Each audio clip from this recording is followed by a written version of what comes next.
좀 더 어떤 쉬운 대처법 같은 건 없을까요? 왜 수분이 좀 모자란다, 아이들이 많이 따가워한다고 해서 아이스크림을 가끔 또 먹이는 경우도 있거든요. 네. 예전에는 저희들이 전공하고 이럴 때는 그렇게 하는 거를 썩 좋아하지 않으셨어요, 어른들이. 예, 근데 제가 보기에는 예. 조금 아이스크림이나 만약에 주스나 또는 뭐 예를 들어서 바나나 우유나 딸기 우유 같은 걸 좋아한다면 먹이시는 것도 제가 볼 때는 좋은 것 같습니다. 왜요? 왜냐하면 예. 탈수가 되는 것보다는 오히려 먹이시는 게 더 안전하고 그다음 실제 아이스크림이 더 나쁘게 감염을 더 악화시킨다는 근거는 어디에도 없습니다. 다만 제가 이제 엄마들한테 그런 얘기는 하거든요.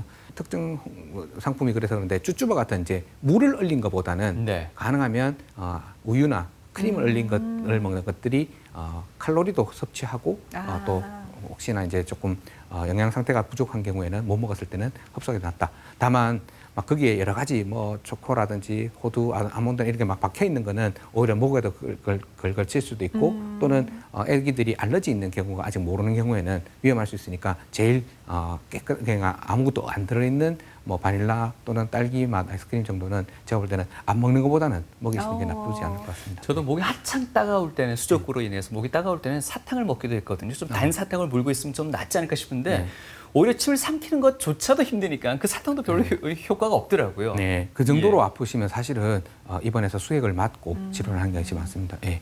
자연적으로 좋아질 때까지 기다리기에는 그래도 어른이시고 그러니까 잘 참을성이 있으셔서 괜찮았는데 아기들은 사실은 쉽게 탈수가 될 수 있고 이래서 예, 조치를 하는 게 좋겠죠. 예. 네. 수족구 증상 중 하나가 또 이제 발열이 있는 경우에는 그 이제 열을 떨구기 위해서 많은 노력들을 하시는데 이게 또 체온이 떨어지다 보면은 그만큼 면역력도 또 같이 떨어진다 이런 걱정도 있더라고요. 제가 볼 때는 그거는 이제 아주 저체온이 갔을 때 얘기고 지금은 오히려 체온이 올라가 있을 때는 체온을 조금은 적절한 체온으로 떨어뜨려 놓는 것이 낫다.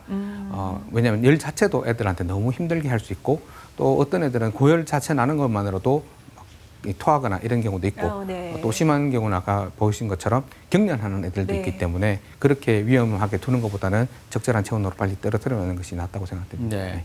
또 피부에도 이렇게 물집이 생기거나 또 발진이 생겼을 때 연고를 바른다거나 뭐 물집 같은 게 터트린다거나 이런 방법들을 쓰곤 하는데 좀 빨리 상처를 가라앉히는 방법은 없습니까? 그 터트리거나 이런 거는 오히려 감염이 더 될 수도 있고 2차 감염도 올 수 있기 때문에 그냥 두시는 게 제일 좋고 만약에 이제 너무 아파하거나 2차 감염에서 굼거나 이러면 그냥 항생제 연고를 바르는 게 도움이 될 수 있습니다. 네. 수두 같은 경우에는 너무 많이 가려우면 이제 가려운 거에 대한 항히스타민제나 이런 걸 먹기는 하는데 수족구는 그렇게 가려워서 애 먹는 경우는 그렇게 많지는 않아서 대개는 적절하게 조치하시면 될 것 같습니다. 손발의 감염 부위로 인한 발진으로 인한 어떤 전염력은 없습니까? 아마 수포가 있으면 대개는 감염이 될 수도 있습니다. 그게 터지면. 그래서 가능하면 수포가 있는 거는 가능하면 만지작거리거나 이렇게 안 터뜨리는 것이 좋고 저절로 가라앉도록 조금 시간을 두는 게 좋을 것 같습니다. 네. 실제로 이렇게 재발하는 경우가 왕왕 있습니까? 네, 들어 있습니다. 왜냐하면 이제 감염 질환 중에서는 한번 걸리면 면역 체계에서 이제 다시 안 걸리도록 이제 몸이 잘 이렇게 보호하는 그런 감염도 있지만 지금 수족구 같은 바이러스는 지금 유행하고 있는 코로나 바이러스나 또는 우리가 이제 보편적으로 걸리는 감기하고 비슷하다고 보시면 됩니다. 걸리더라도 뭐 특별한 면역 체계가 생기는 게 아니라서 또 걸리고 이렇게 걸릴 수는 있습니다. 재발 위험이 있다고 보는 거죠. 예. 자꾸 저 개인적인 경험을 얘기하게 되는데요. 저희 아이 같은 경우는 1년에 2번 수족구병 걸린 경우도 있거든요. 네. 이제 특별히 2번 걸리거나 또는 매년 걸린다고 해서 엄마들 중에는 우리 애가 뭔가 문제가 있거나 또는 뭔가 좀 지저분한 거 아닌가 이렇게 오해하시는데 그런 건 아닙니다. 그런 건 아니고 다만 이제 조금 걸릴 때 주변에 친구들이나 이런 애들이 이제 조금 걸린 애들 빨리 격리가 되고 어린이집에 안 오고 이랬으면 좋았을 텐데 이제 걸린 채로 또 오고 이러니까 이제 다시 걸리게 되는 것 같습니다. 네. 유독 취약하다면 뭐 혹시라도 뭐 유산균이라든가 뭐 이렇게 도움을 받을 수 있는 거는 따로 없을까요? 지금까지 알기로는 유산균이 크게 도움되는 걸로 돼 있기는 않은데 그래도 예를 들어서 유산균을 먹고 애가 다른 증상이 좋아진다면 그러면 예를 들어서 변비가 있고 또는 식욕부진이 있었는데 유산균을 먹고 컨디션이 좋아졌고 또 밥도 잘 먹고 한다면 그건 당연히 밥 잘 먹으면 또 면역력도 더 좋아질 거니까 도움이 되겠죠. 억지로 못하게 할 이유는 없는 것 같습니다. 네. 그렇다면 할 수 있는 예방법은 지금 나와 있는 이런 개인 위생밖에 없을까요? 네, 사실 현재까지는 안타깝게도 이게 제일 중요한 걸로 돼 있고, 예.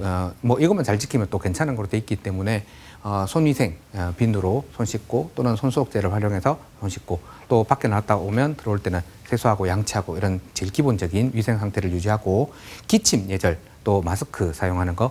마스크는 사실 요즘은 저희가 얘기하지 않아도 원체 많이 잘 착용하시기 때문에 하는데 이제 거리두기가 완화되면서 조금은 더 늘어나고 있는 걸로 봐서는 아무래도 그런 모임이라든지 마스크 활용하는 것을 조금 더 신경 써야 될 것 같습니다. 그다음에 분변 감염으로도 올 수 있기 때문에 어린이집이나 집에서 또는 단체로 있을 때 더더욱 그런데 감염될 가능성이 있는 애들의 기저귀나 이런 것들을 만지시면 반드시 따로 분리를 한다든지 아니면 손발 씻는 거를 철저하게 하시고 제일 중요한 거는 자기 아기가 본인의 아기가 조금 증상이 있다 싶으면 많은 어머님들이 그냥 어린이집 모르고 보내버렸다 이렇게 얘기하시는 경우인데 조금 신경 쓰셔서 이제 보내지 않도록 그리고 그렇게 하기에는 또 중요한 거는 인식도 조금 바꿔야 될 것 같아요. 이게 무슨 몹쓸병 걸린 게 아닌데 네네. 그 걸렸다 그러면 되게 이제 다른 친구들한테 왕따당 하듯이 이러니까 이제 엄마들이 오히려 선뜻 걸렸다는 얘기를 잘 못하시는 경우도 있다고 하시더라고요. 그래서 가능하면 격리를 잘 할 수 있도록 도와주시고 하는 것이 좋겠습니다. 네.